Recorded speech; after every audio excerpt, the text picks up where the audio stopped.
Hi, this is Brian Vendig, President and Chief Investment Officer here at MJP Wealth Advisors. With all the headlines circulating around the government shutdown today on September 30th, I thought it would be a great time to check in to talk about this potential event and also talk about earnings, which is right around the corner, which I think is a little bit more important for investors on a forward-looking perspective. So first, on September 30th, the headlines are ablaze, saying that looks like we're going to have a government shutdown at midnight, taking effect at 12:01 a.m. October 1st.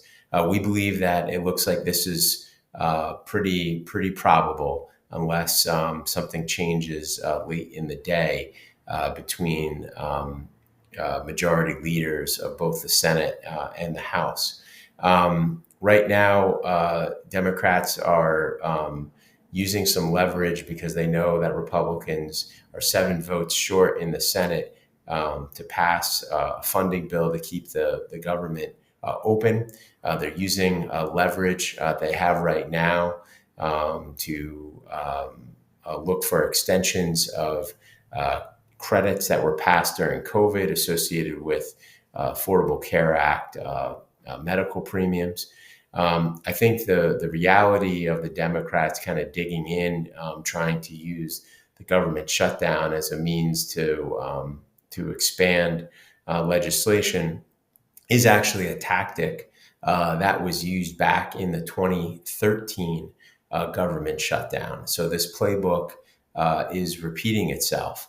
So that's why I think Democrats will probably hang tough. Force the government shutdown. They think that they have a higher probability of controlling the narrative since the Republicans control both the House and the Senate and the White House. And we'll kind of see how this plays out. Now, if we look at it from a historical context perspective, the government shutdown is similar to what we saw in 2013, as I mentioned, as well as in 1995. Both of those shutdowns, government was closed for about 2 weeks. On average, when you go back to 1976 and look at government shutdowns over the last almost 50 years, the average government shutdown is about 8 days. So this one might last a little bit longer, but we think that there are moderates on both sides of the aisle that will start to come together, especially as pressure is felt with absence of pay for congressional staff as well as other government workers.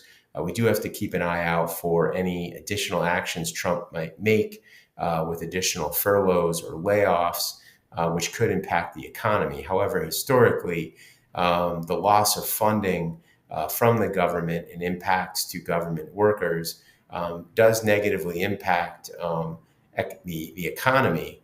But based on what we've seen historically, because that funding is restored in the same period of time, it usually nets out to zero in the quarter based on the impact to the economy. So we'll keep an eye out for that. But I think bigger picture from a stock market perspective, which I'll use as a means to transition into earnings, historically stock markets have actually gone up while there has been a shutdown.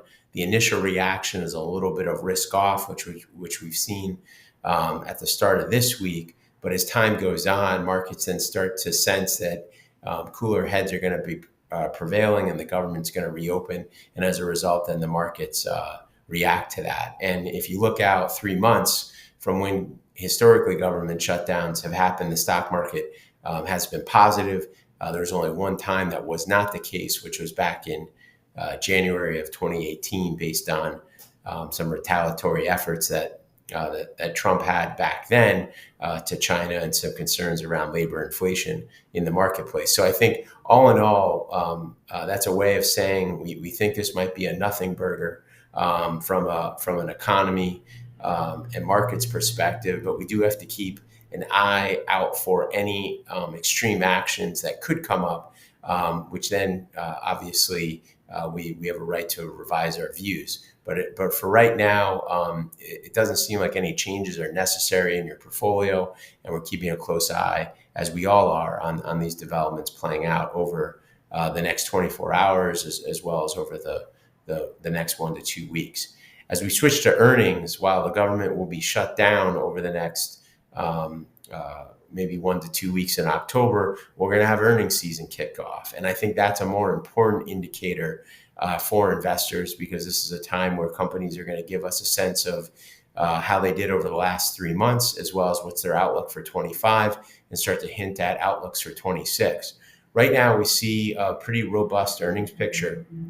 We're expecting earnings to improve year over year by double digits. We've seen a acceleration or improvement over the course of Q3, with earnings forecasts being improved from where we were in the first half of the year. But there's definitely a little bit of a deceleration of those improvements as we move into earnings, which makes sense, being that companies are closer to reporting.